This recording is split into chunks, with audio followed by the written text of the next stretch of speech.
To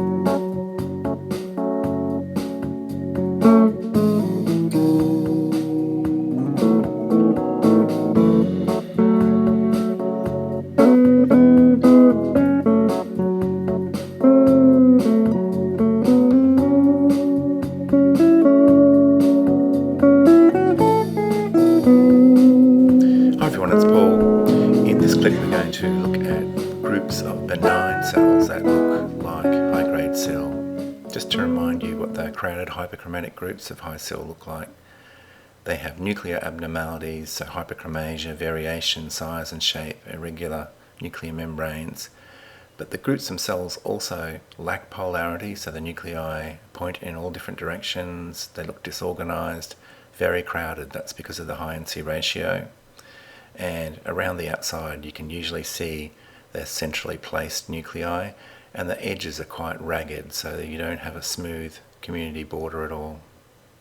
So the first obvious thing that looks like that are groups, large groups of immature squamous cells. This is a case of atrophy. These are parabasal cells.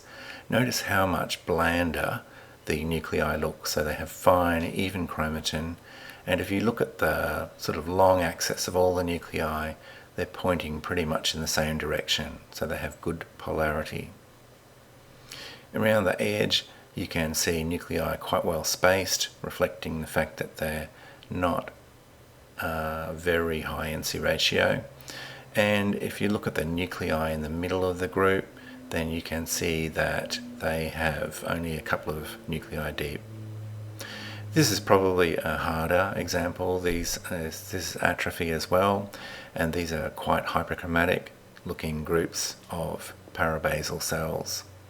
In this case, you can see, especially around the edge, the nuclei are quite well spaced, so that reflects the fact that they have an adequate amount of cytoplasm. The NC ratio is not too high.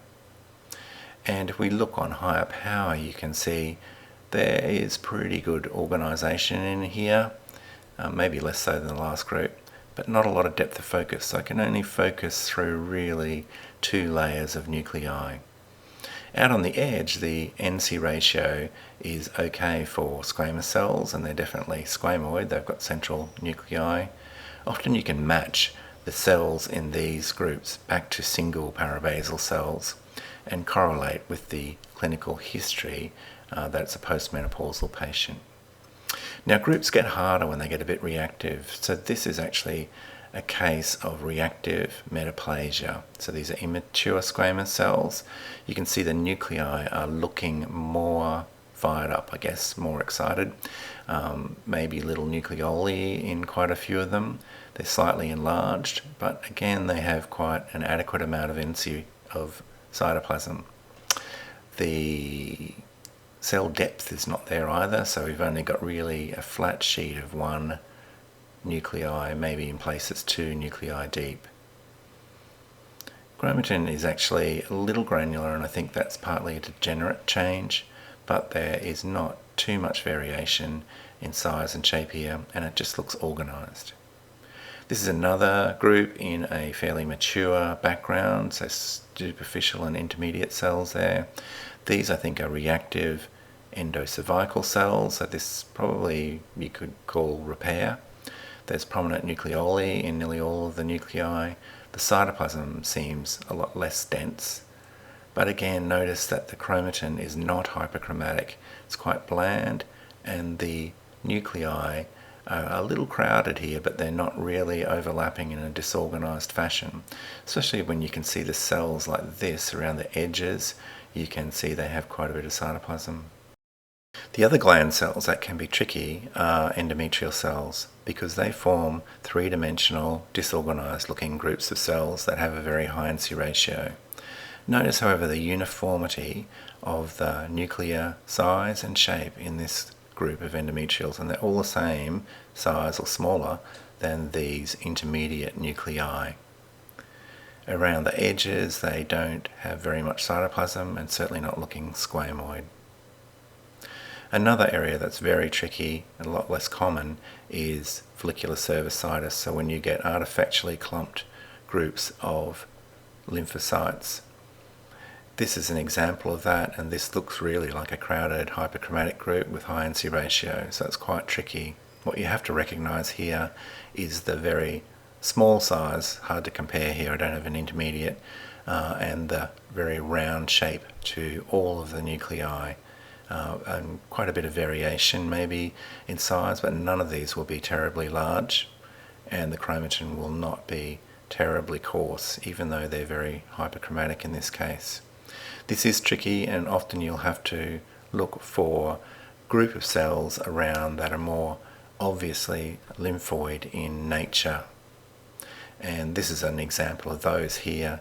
You can see them next to an intermediate nucleus. They're quite small, and they're definitely very round cells with a small rim of cytoplasm around them. So in summary, high-grade SIL can be mimicked by other cells that form groups of cells, and that includes immature squamous cells, obviously squamous metaplasia, atrophy where you have large sheets sometimes of parabasal cells. Endocervical cells can be tricky, particularly when they're reactive and they've got a bit of nuclear enlargement and variation and hyperchromasia. Endometrial cells can be tricky because they normally form three-dimensional groups that are fairly disorganized. And lymphocytes sometimes can clump together and look like crowded hyperchromatic groups. So it's important, one, to identify nuclear abnormalities, and variation in nuclear size and shape is very helpful in this regard, hyperchromasia, coarse chromatin, and then look at the architecture of the group. So does it have depth of focus of greater than 2 nuclei? Is it showing poor polarity, overlapping disorganization? Is there squamous features around the edges? So make sure that they've got that well-defined cell border. And finally, correlate with clinical notes. So, for example, if it was a postmenopausal patient, then you need to think of the fact that it might be atrophy present. If you're suspecting that it could be endometrial cells, then look for a bloody background, look for a mature background, and look for the last menstrual period being within the last 10 days.